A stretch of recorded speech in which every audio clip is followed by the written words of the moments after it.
By far the most common mistake I see at the gym is incorrect form, which boggles my mind since there's so much access to free training content on all the social media platforms. So I don't feel like I'm beating a horse to death on this topic since so many people are still doing exercises wrong. And when you do an exercise wrong, three things can happen. First, you don't get the desired results. Second, you look like an idiot. And third, and most important, you risk injury, which can set you back for weeks, months, or more. And there's one big reason I see for improper form, which leads me to my second biggest mistake I see people doing, which is ego lifting, using way too much weight, or they simply don't know how to perform it correctly in the first place.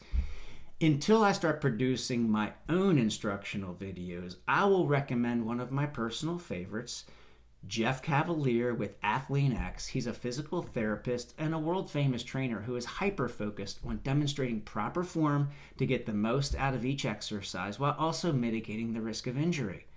Although he has courses you can subscribe to and buy, you can also simply search for free content.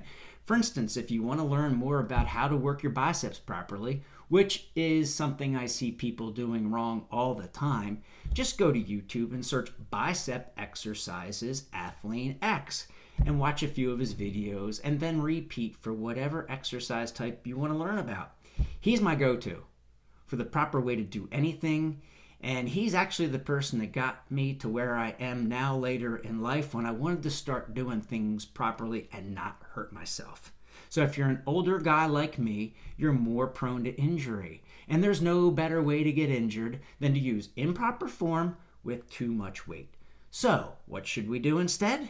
Go low and slow, which hits on my third biggest mistake, which is tempo and pace. First, lower the weight and then move the weight slow and controlled.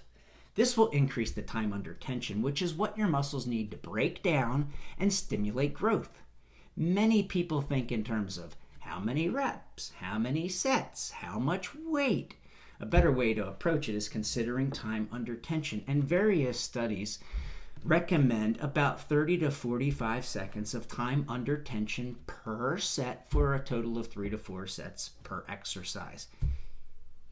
And you should be going to failure at the end of each set, or extremely close to failure. If you finish a set in less than 30 to 45 seconds, you're probably lifting too much weight because you're only doing a few reps, or you're moving it too fast.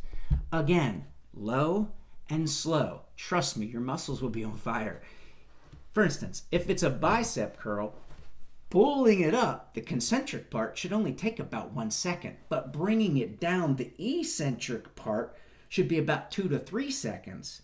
And you shouldn't lose tension at the top of the exercise or at the bottom of the exercise. That 30 to 45 seconds of time under tension needs to be continuous tension. Otherwise, you're losing it, gaining it, losing it, gaining it, and you're defeating the purpose. So, if you listen to what I'm saying and use proper form and you go low and slow and get that 30 to 45 seconds of continuous time under tension on each set, magical things will happen. Don't worry about how much weight is on the bar. Don't worry about what people are thinking about how much weight you do or don't have on the bar. Just do it right. You will get stronger and add weight eventually. Trust me, it will work. You'll feel great and you'll see the results. You can do it.